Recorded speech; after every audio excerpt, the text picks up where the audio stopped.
دنیا بھر کے اندر جہاں پہ اولیگارکیز حکمران ہوتے ہیں یا منارکس حکمران ہوتے ہیں، بادشاہ حکمران ہوتے ہیں، یا بادشاہوں کی طرح کے لوگ کسی نہ کسی حوالے سے اقتدار پہ قابض ہو کر حکمران بن جاتے ہیں، ان علاقوں کے اندر افراد کے باہمی تعلق کو بڑا دخل ہوتا ہے۔ تسی فلسفی تو نہ ذرا گھبرانا نہیں، میں تو دسنا ہاں ان میں افراد کا تعلق جو ہوتا ہے نا کہ جی فلانا بندہ جڑا ہے نا وہ شاہ کی جو چوتھی بیوی ہے اس کی بھتیجی کی سالی کی میرا مطلب ہے کہ مامے کا پتر کا فلاں ہے، تو وہ بڑا اس کی اپروچ ہے۔ مطلب اس کو تھوڑا سا آپ اس منظرنامے میں دیکھیے کہ متحدہ عرب امارات کے اندر اگر کوئی صاحب مقیم ہے تو وہ آپ کو بتاتے ہیں کہ میرا کفیل جو ہے نا وہ شاہی خاندان سے ہے۔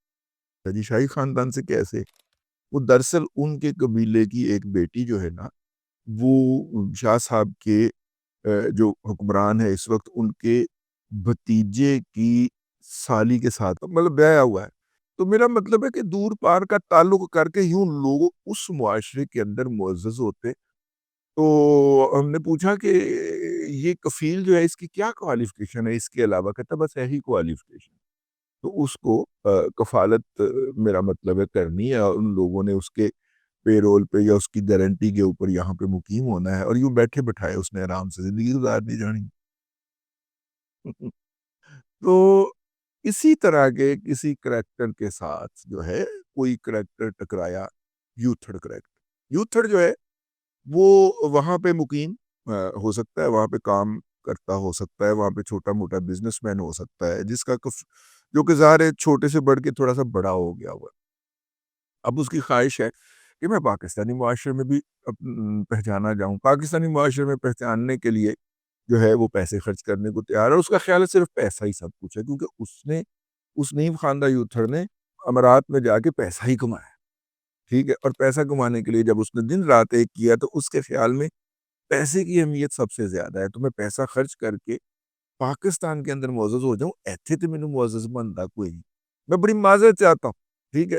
یہ جتنے بھی یورپ سے، امریکہ سے، امارات سے، سعودی عرب سے پلٹتے ہیں نا واپسی، ان کے اندر زیادہ تر کی جو خواہش ہوتی ہے لاشعور کے اندر وہ یہ ہوتی ہے کہ یہاں پہ میں نے ساری عمر گزار دی ہے، مزید بھی گزار لوں تو یہاں کے معززین میں شمار نہیں ہو سکتا، تو میں بیک ہوم جہاں سے میں آیا تھا وہاں پہ کیوں نہ معززین میں شمار ہو جاؤں۔ خیر اس سے ہٹ کے ایک اور بات کی بھی کلیریفیکیشن ہمیں ایک صاحب نے بھجوائی۔ کل ہم نے ایک ولاگ کیا تھا اور وہ جو پاسپورٹ سسپینڈ ہوئے ہیں اس کے حوالے سے انہوں نے کہا جی آپ نے منڈی بہاؤالدین گجرات اور سیالکوٹ کے بارے میں جو گفتگو کری ہے وہ غیر محتاط ہے۔ میں نے کہا جی آپ فرمائیے کیسے غیر محتاط ہے؟ تو انہوں نے کہا کہ نہیں وہ ساری ماں، میں نے کہا میں نے ساری ماں کے بارے میں تو نہیں کہا، جو اپنے بچے بھیجتے ہیں ان کے بارے میں کہا نا۔ پر میں اس بات کا عینی شاہد ہوں، میں ایسے آپ سے عرض کروں میں ایسی کوئی بات نہیں کہتا جو ذاتی طور پہ میرے اوپر نہ بیتی ہو۔ ایک غیر ملکی ادارے نے اس کے اوپر ایک فلم بنانی تھی، ڈاکومنٹری بنانی تھی، وہ انہوں نے ہمیں ہائر کیا، اور یہ بات میں آپ کو بتا رہا ہوں 90 کی دہائی کی۔ 2000 کے بعد تو پھر ہم افسر کیٹیگری میں آ گئے تھے نا، 90 کی دہائی میں ہم رپورٹنگ کیٹیگری میں ہوتے تھے۔ تو رپورٹنگ کیٹیگری میں انہوں نے خاکسار کی خدمات حاصل کی، انہوں نے کہا جی ہم نے یہ ڈاکومنٹری بنانی ہے، آپ نے افراد فکسر کی جاب ہوتی ہے، آپ $150 دیہاڑی لاؤ دیجئے، فکسر کی جاب ہم نے کی، ہم ان کے ساتھ دبئی اور جناب پنجا اور پتہ نہیں کون کون سے گاؤں گئے جہاں کے لوگ بچے جو تھے، دو کیٹیگریز ہمیں چاہیے تھی، ایک تو جو وہ جن کے بچے گئے اور وہاں پہ کامیابی کے ساتھ مقیم ہیں اور کامیاب لوگ ہیں، ٹھیک ہے، باقی پیسے بھیج رہے ہیں والدین کو، اور دوسری کیٹیگری وہ تھی کہ جو لوگ جو تھے وہ پہنچ نہیں پائے اور راستے میں اللہ تعالیٰ کے پاس چلے گئے۔ ان دونوں کیٹیگریز کی فیملیز کا ہم نے انٹرویو کرنا تھا، یوں وہ دستاویزی فلم جو تھی وہ مکمل ہونی تھی تقریباً 50 منٹ کی۔ جن خواتین و حضرات سے اس طرح انٹریکشن ہوا، میں اس کا کرکس آپ کو اس دن عرض کیا کہ بچہ جو ہے وہ تقریباً 2-2.5 سال کی خجل خواری کے بعد بڑی مشکل سے ڈپورٹ ہو کے واپس آیا ہے کہ ماں کے لیے پھر جائے گا۔ اسی زمانے کے اندر منڈی بہاؤالدین اتنی پڑھے لکھے لوگوں کی آبادی تھی کہ ہر دوسرا تیسرا مجسٹریٹ جو ہوتا تھا، ہر دوسرا تیسرا افسر وہاں پہ اس وقت سی ایس ایس کرنے کا اور پروونشل کمپٹیشن کی جو ہوتا ہے پی سی ایس کرنے کا رجحان تھا. میکسیمم کیٹیگری کے اندر وہ لوگ آتے تھے اس میں. پھر وہاں سے کچھ لوگ ناجائز طریقے سے یورپ چلے گئے اور انہوں نے واپس آ کر جو اپنے علاقے میں انی مچائی، براتوں کے اوپر ڈالر، پاؤنڈ اور یورو لٹائے. تو یہ بیچارے جو کہ اپنی طرف سے اس وقت میکسیمم اچیومنٹ کر لی ہوئی تھی انہوں نے دنیاوی طور پر، مطلب آپ ایک ہمبل بیک گراؤنڈ سے اٹھیں اور مجھے اسٹریٹ لگ دیں، آپ جناب ایک ہمبل بیک گراؤنڈ سے اٹھیں، آپ اے سی لگ دیں، ٹھیک ہے، اے سی کسٹم لگ جائیں اور اس کے بعد آپ کی عزت ہو جائے، ٹارچر ہو جائے. آپ کے مقابلے میں ایک تلنگا جس نے میٹرک بھی نہیں کیا تھا وہ یورپ پہنچ جائے اور وہ واپس آئے اور وہ یورپ پہنچ کے آپ کے گھر سے بڑا گھر بنائے آپ کے سامنے، جس کے اندر سے چاہتی بھی پڑے آپ کے سین میں، ٹھیک ہے. اور پھر اس کے بعد جو ہے وہ آپ کے گھر سے، میرا مطلب ہے کہ وہ اپنے بھائی کی شادی کرے آگے اور اس کے اوپر ڈالر لٹائے.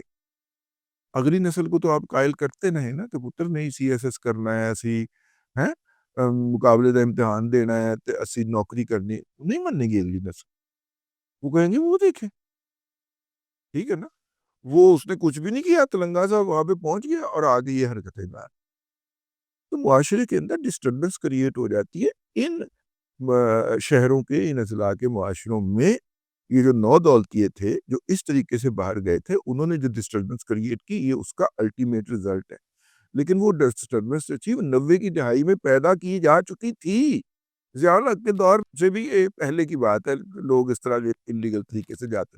خیر، میں نے کہا کہ یہ کلیریفیکیشن کیونکہ آئی تھی تو میں نے اس کا جواب دیا تھا تو کر دیا جائے.